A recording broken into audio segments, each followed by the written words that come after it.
From Mises to Lachmann, Austrian Revisionism. Hayek. A break from the praxeological approach came with Friedrich Hayek's 1937 essay, Economics and Knowledge. The intention of this essay was ambiguous. Superficially, it appeared to be a critique of neoclassical equilibrium analysis, but it also involved a subtle rejection of the methodological presuppositions of praxeology. Though admitting that Austrian economics did possess a formal component, which Hayek called the pure logic of choice, Hayek regarded the meaningfulness and necessary truth of this formal component to be severely circumscribed. Indeed, he viewed praxeology as only contingently applicable to catalactics, i.e., to the elucidation of market phenomena.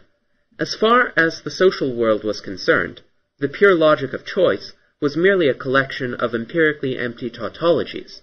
Praxeology, in seeking apodictically certain conclusions, had so drained itself of content as to become useless as an independent means for deriving useful truths about reality. Far from relying exclusively upon the fact of purposefulness, applications of praxeology to catalactic phenomena involve unacknowledged auxiliary assumptions about the dissemination and use of knowledge by market participants, assumptions about causation in the real world. This is true especially of its conclusions that rely upon the operation of competitive forces with a tendency toward equilibrium as their driving force. And where assumptions about causation are involved, these are subject to falsification.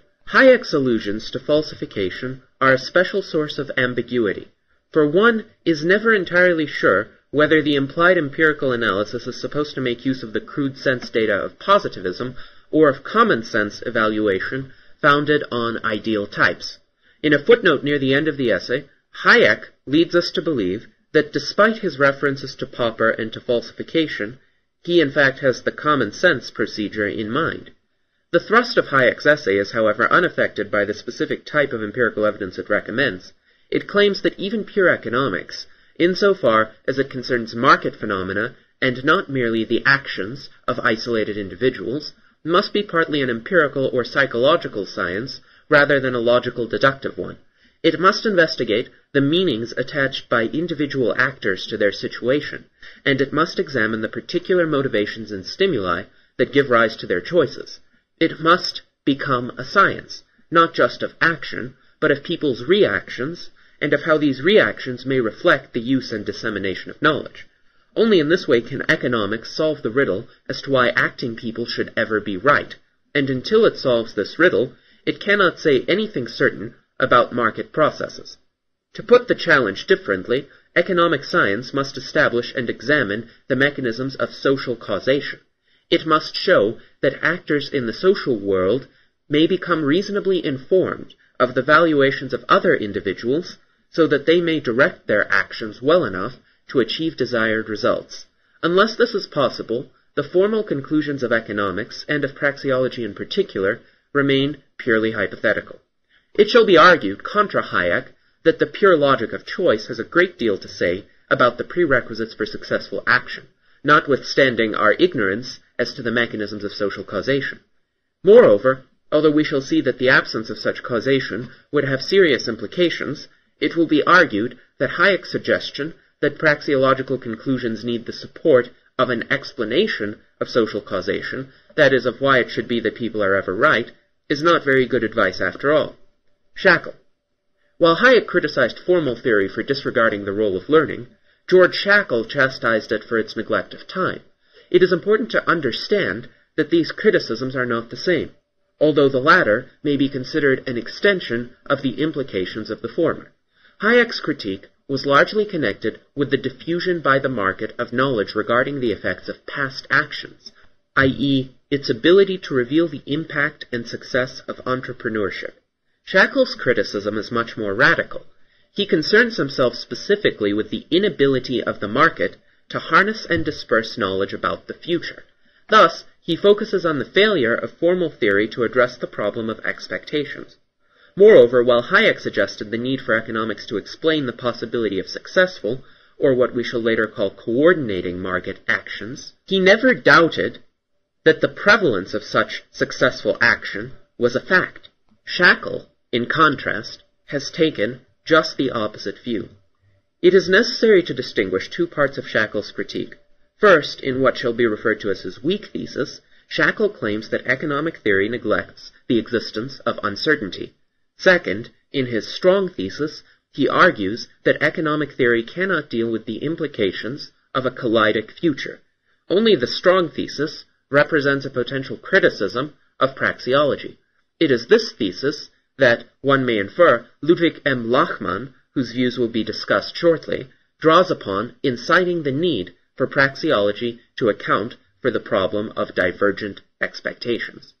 In expounding his weak thesis, Shackle erects a dichotomy that entirely overlooks the praxeological approach. To Shackle, who implicitly equates formal theory with neoclassical theory, the only conceivable basis for pure theory is one that identifies rational action with action that is fully informed. Thus, formal theory and its body of deduced relationships are relevant, as he sees it, only to the general equilibrium schema, which necessarily excludes the passage of time. Shackle therefore presents the following dilemma.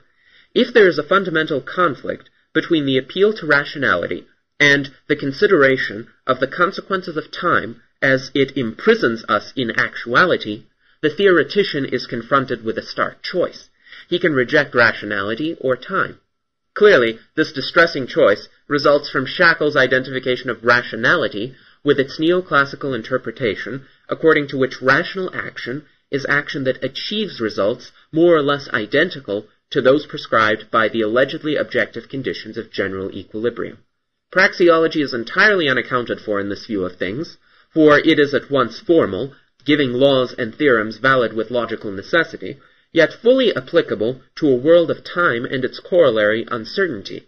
Indeed, it is only in a world of time and uncertainty that action, the starting point of praxeological analysis, would be possible at all. In a world of perfect certainty and knowledge, individual actions would be entirely predetermined. They would be automatic, not purposeful. Praxeology does not postulate any rigid determinism insofar as concrete acts of choice are concerned. The soundness of its deductions is not demonstrated by appeal to forecasting power or its counterpart, empirical falsifiability. Purposeful action involves an ever-present logical pattern which praxeology seeks to discover through deduction while avoiding the suggestion that future concrete choices and events in any scientific sense be knowable and predictable. Shackle, on the other hand, cannot conceive of a pure logic of choice, i.e. of praxeology. He equates formal with static, unanticipated change, with irrationality. His weak thesis entirely misses the mark insofar as praxeology is concerned. Shackle does not distinguish between neoclassical value theory, based upon the assumption of perfect knowledge, and the analysis of a fully determined general equilibrium system of means and ends, and praxeology, which is based upon an analysis of the implications of action, and necessarily presumes the existence of uncertainty respecting means and ends. Praxeology does not make use of the neoclassical construct that Shackle calls the rational ideal. Its fundamental basis is a different idea of rationality. According to Mises, this fundamental thesis of rationalism is not only consistent with reality, but unassailable. Man is a rational being. That is, his actions are guided by reason. The proposition man acts is tantamount to the proposition man is eager to substitute a state of affairs that suits him better for a state of affairs that suits him less. In order to achieve this, he must employ suitable means. It is reason that enables him to find out what is a suitable means for attaining his chosen end and what is not. There is no presumption of perfect knowledge in this doctrine whatsoever. It does not require us to assume that people are infallible. Whether they are or not is a historical problem, not a praxeological one. Despite these considerations, some Austrian economists are inclined to believe that the criticisms in Shackle's weak thesis apply to praxeology and not just to neoclassical general equilibrium economics. Thus, Lachmann has accused Mises of omitting uncertainty and expectations from his analytical framework, and other Austrians have adopted the practice of referring to praxeology as static subjectivism, contrasting it with dynamic subjectivism. Such terminology blurs the distinction between praxeology, which concerns itself with the analysis of action, and conventional neoclassical analysis, which concentrates on the mathematical description of the conditions for general equilibrium or non-action. Praxeology recognizes that names and ends are not given, but are rather objects of continuous subjective reinterpretation. Within such a framework, hypothetical constructs based upon the presupposition of perfect knowledge and certainty have only limited value. Now let us pass briefly to Shackle's strong thesis, the matter of the collidic future. Here, what may be claimed against praxeology is not that it fails to recognize the categories of uncertainty, time, and expectations, but rather that it fails to reckon with some of the more crucial implications of these.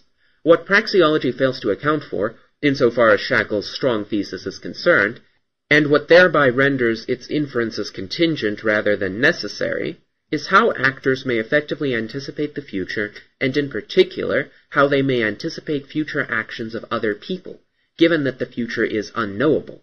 If people cannot foretell the future, then even the broader praxeological idea of rationalism, which assumes some, more than incidental capacity for actors in the social world to select means appropriate to their chosen ends, is unfounded.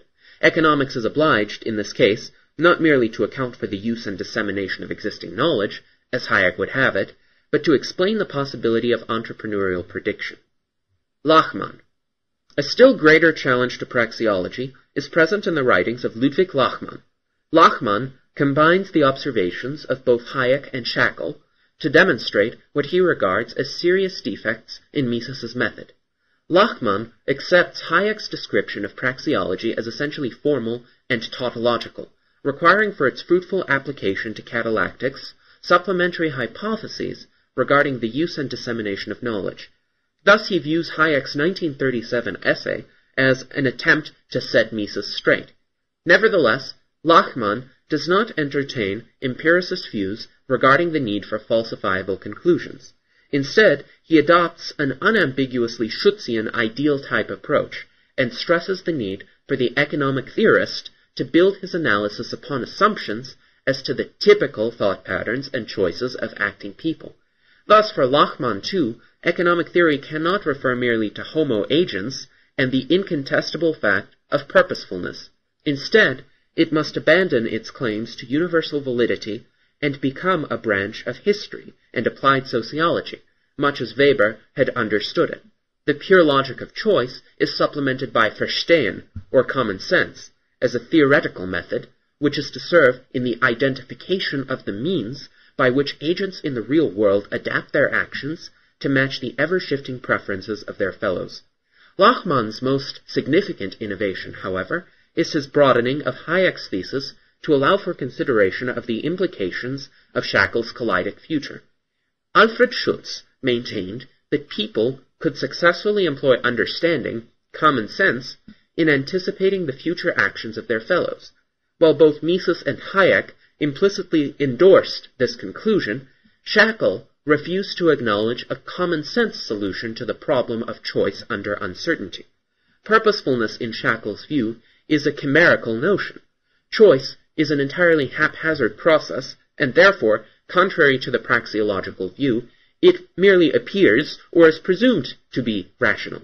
Lachmann's embrace of the doctrine that the future is collidic thus leads him to doubt the value of praxeology, dependent, as it supposedly is, upon the assumption that the market harbors a tendency toward equilibrium.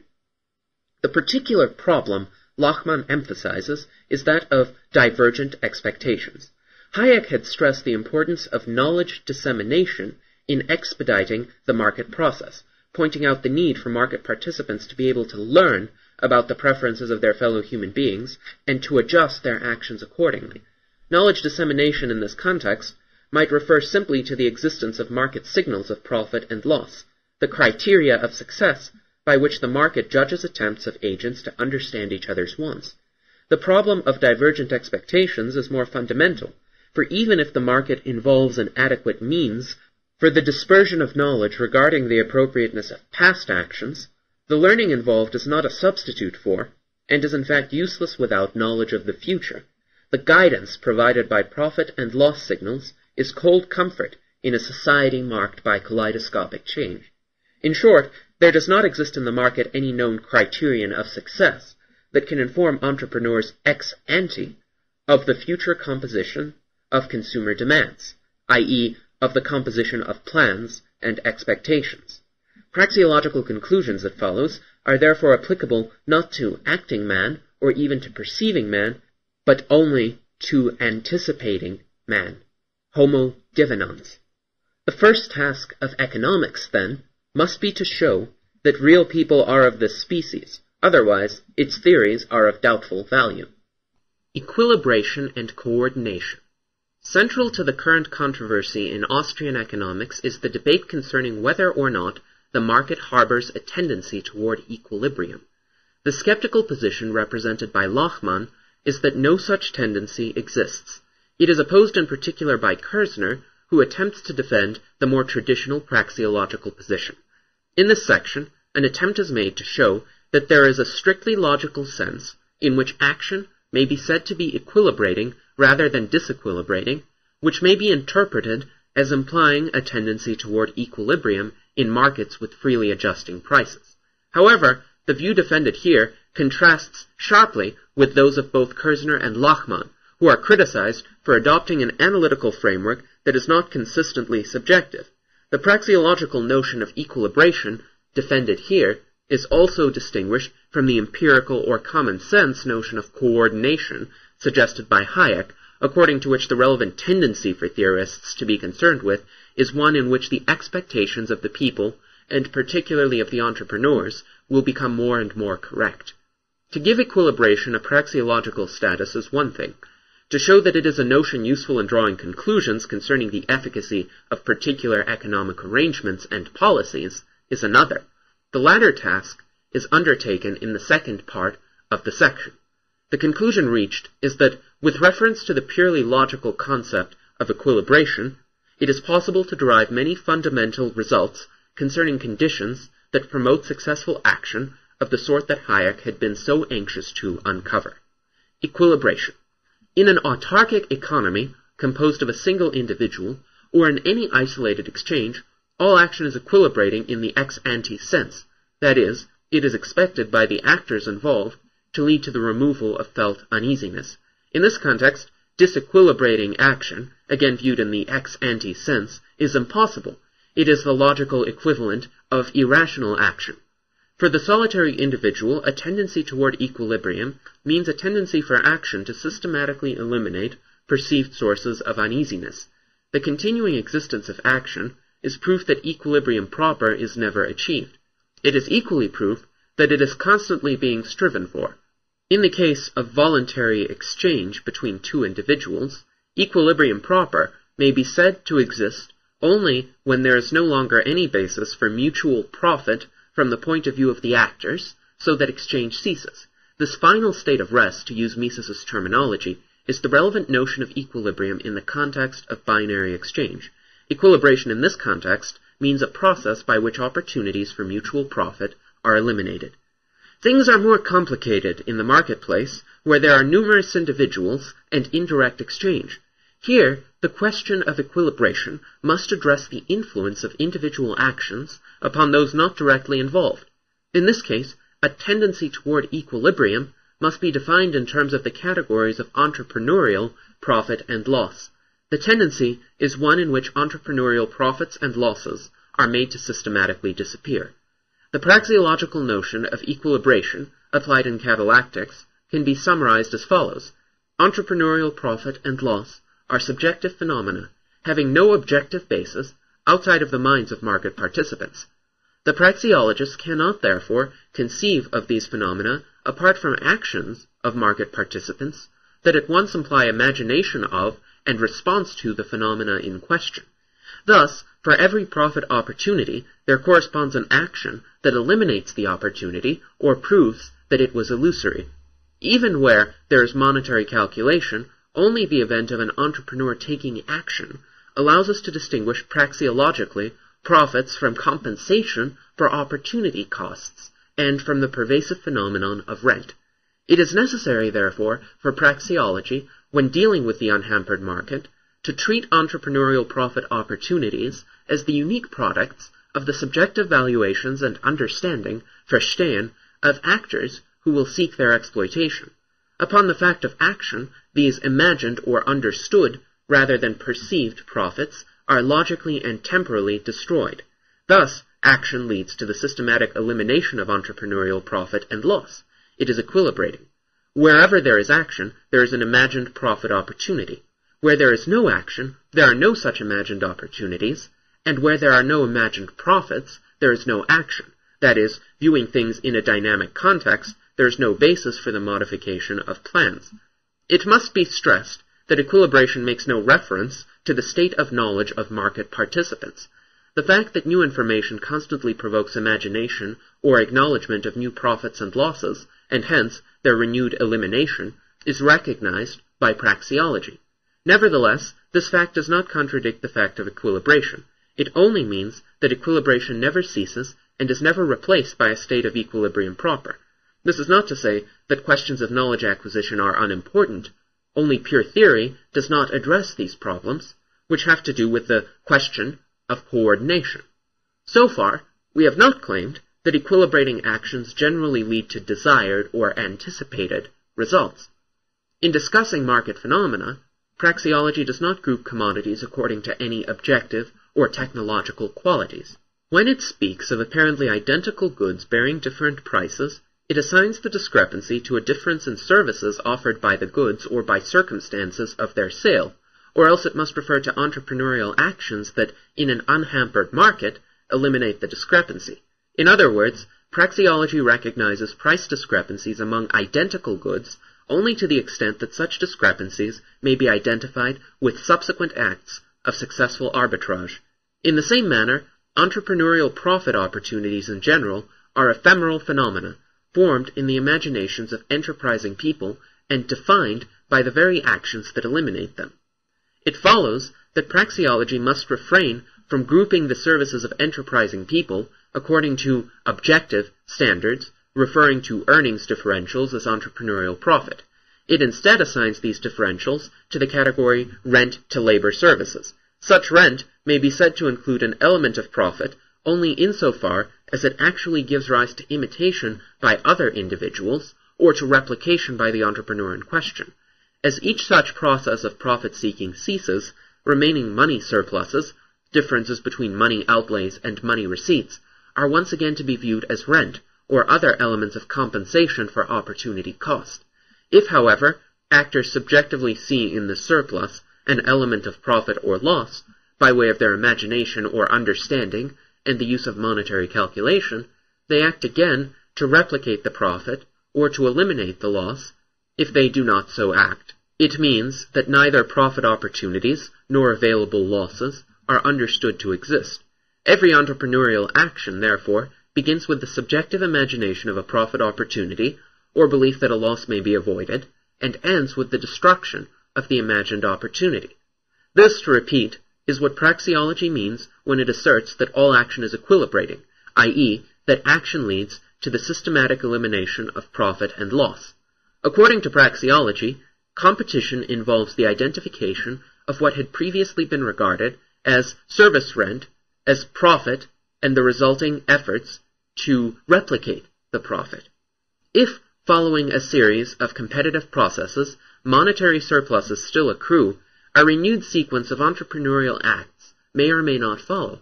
The important fact is that these surpluses are subjectively, and hence praxeologically, identified with service rents or costs, except when action redefines some portion of them as entrepreneurial profit, and thereby proceeds to replicate, and thus to eliminate, that profit.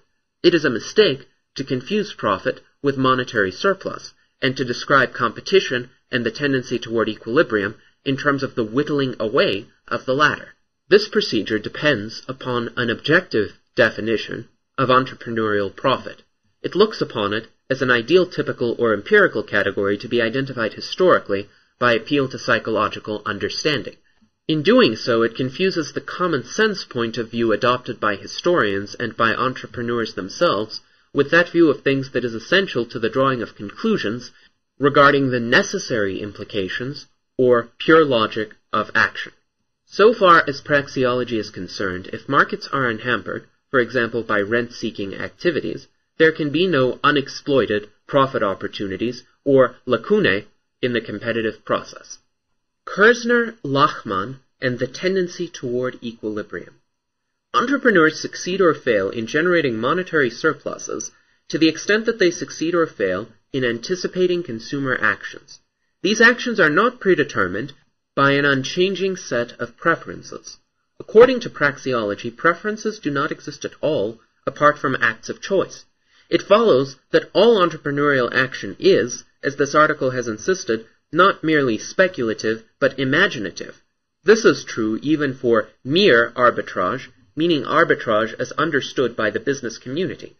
There is no listable set of profit opportunities, the basis for additions to monetary surpluses, existing independent of entrepreneurial actions, because there are no consumer preferences apart from consumer actions taken in response to entrepreneurial offers. Thus, it is misleading to treat profit opportunities as having an objective basis, i.e., as existing out there, because it is improper to treat consumer preferences as if they existed apart from realized acts of choice. Israel M. Kerzner, in his analysis of entrepreneurship, suggests the possibility in the unhampered market that action may fail to eliminate entrepreneurial profit and loss systematically, i.e., may fail to equilibrate. This impression results from Kerzner's use of the metaphorical common sense notion of profit opportunities existing out there in some objective sense, independent of their perception or discovery by enterprising individuals. Kerzner's approach has encouraged the treatment of equilibration as an empirical matter subject to doubt. It is necessary to challenge such interpretations insofar as they confuse necessary features of action with contingent ones, and imply that action in the unhampered market may be disequilibrating or insufficiently equilibrating, and that praxeological theorems that presume a tendency toward equilibrium are necessarily open to empirical falsification. The category of objective profit opportunities is praxeologically meaningful only as an ex post concept, in which case there is no question of undiscovered opportunities. Yet the contrary is implied within the framework of Professor Kerzner, who is led to adopt the metaphorical notion of objective profit opportunities existing ex ante and hence capable of going undiscovered in order to counter the opinion that entrepreneurial innovation is disequilibrating. By treating profit opportunities as existing out there and by positing their eventual discovery, Kerzner is able to simply dismiss the innovative and allegedly disequilibrative aspects of entrepreneurship. In doing so, he is drawn uncomfortably close to the Robbinsian outlook, according to which entrepreneurship merely involves the efficient administration of given means and ends, that is, the exploitation of given profit opportunities. In fact, it is unhelpful to view, as general equilibrium theorists do, the direction in which market processes are aimed as one that can be represented by a stable system of simultaneous equations. This view entirely neglects human imagination and innovation. It refers to a world where the means and goals of acting people are fixed, so that a hypothetical optimal solution can be defined. This kind of equilibrium solution presupposes definite limits to entrepreneurial achievement. Nonetheless, Kerzner apparently accepts the static concepts of Pareto optimality and general equilibrium as standards against which entrepreneurial actions must be judged. It is only in such a context of existing or given opportunities that profitable actions can be relegated to the category of arbitrage, while actions not undertaken can be related to missed profit opportunities. More fundamentally, whenever one speaks of unexploited opportunities for profit, one departs from the domain of theoretical science and exemplifies the perspective of the historian or would-be entrepreneur.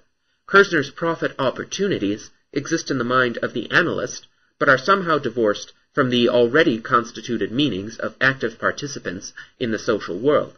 In other words, the ends-means framework recognized by the analyst differs from that recognized by the market participants.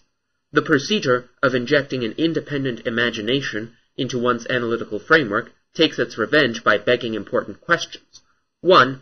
Why should equilibration be a feature of the real world, where actors may be chronically unalert? 2. Do praxeological theories that presume equilibration in fact depend upon the soundness of certain empirical assumptions. In contrast, the praxeological approach does away with the question of alertness, as it disallows the category of unexploited profit opportunities. Subjectively defined, equilibration refers to the systematic exploitation of profit opportunities as they exist in the understanding of market participants. It makes no reference to any set of objective opportunities as determined by the conjectures of the social scientist. Either the set of opportunities is delimited in the strict praxeological matter, or it is not scientifically delimitable at all. The claim that all action is equilibrating does not imply that actors are ever actually in a state of equilibrium proper.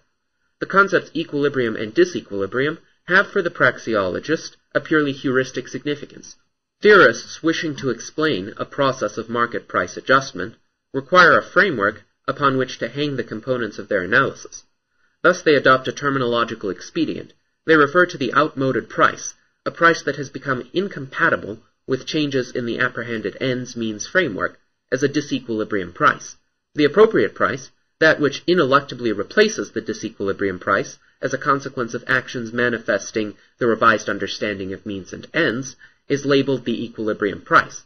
The process of price adjustment can only be comprehended by viewing it as a dynamic process of prices, which are at once equilibrium prices in relation to those that they have replaced, and disequilibrium prices in relation to those that will follow. Because individuals' understandings of ends and means are in constant flux, prices undergo constant revision, but their adjustment is always in the direction of, and never away from, equilibrium, so long as it reflects free entrepreneurial acts. As each price adjustment is itself a vehicle of information about means and ends, it follows that the adjustment of one price may lead to the obsolescence of others. The statement that action is equilibrating merely refers to the logical proposition that action continually accounts for changes in the imagined framework of means and ends, i.e., changes in the structure of imagined profit opportunities. Ludwig M. Lachmann, who questions the claim that the market harbors a tendency toward equilibrium, takes a view just opposite Kerzner's by emphasizing the Schumpeterian argument that entrepreneurial action is mainly disequilibrating. However, like Kerzner, Lachmann attempts to address the issue of equilibrium by employing Walrasian or Robbinsian criteria. Equilibrium is viewed by him not as the focal point of a heuristic lens through which all action can be analyzed, but as a determinate state of affairs defined with respect to some objectively given set of exploitable means and ends. Of course, with respect to such a static ideal, many actions and innovative actions especially are disequilibrating. They confound achievement of the equilibrium solution by altering the set of existing means and ends. People's imaginations equip them to extend the boundaries of the possible. Given that this is so, the idea of equilibration, or of a tendency toward equilibrium, ought to refer not to a tendency to approach some given concrete state, but to the tendency of plans to be modified in a systematic way according to the changing imagination, aspirations, and capacities of market participants. Praxeologically, one can abstract from such ever-present change, thereby forcing the means-ends framework to stand still. However, by doing so, one does not succeed in identifying the prerequisites for the achievement of general equilibrium.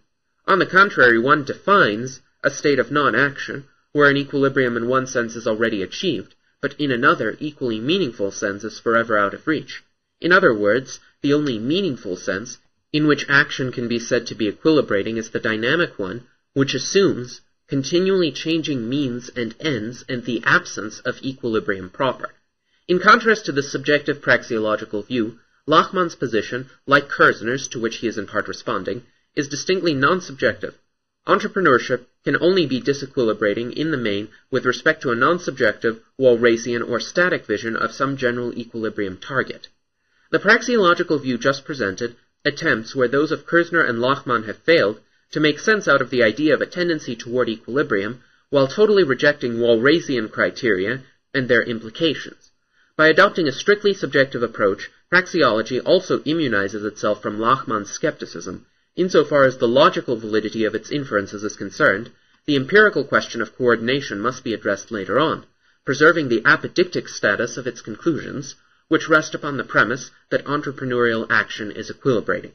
To summarize, General equilibrium is a moving target. Its location is determined not by any objective conditions, but by the confines of people's imaginations. In order for the target to be reached, people either must become perfectly dull, or they must become perfectly content. In either case, it must be true that they have exhausted their abilities to conceive of new means for the elimination of uneasiness, the general end of all action. So long as people are neither completely dull nor completely content, they must necessarily act. To ask whether general equilibrium can ever be achieved is therefore to ponder the exhaustibility of people's imaginations. It is to wonder whether innovation and unexpected change will disappear. This is an area of inquiry that concerns philosophy of mind and not praxeology, which is concerned with action. All that can be said with certainty is that people in acting employ imagined means to their fullest extent. Action is equilibrating, and that if their actions are successful, their imagination and understanding are not based upon illusion and result in increased well-being. Action is socially coordinating. Denial of the existence of coordination is in fact the more important part of the current assault upon the praxeological method. We are now prepared to consider this empirical issue. Only first, it is necessary to respond to the charge that the praxeological concept of equilibration is tautological, empty, and therefore useless as a means for gaining practical knowledge about the real world.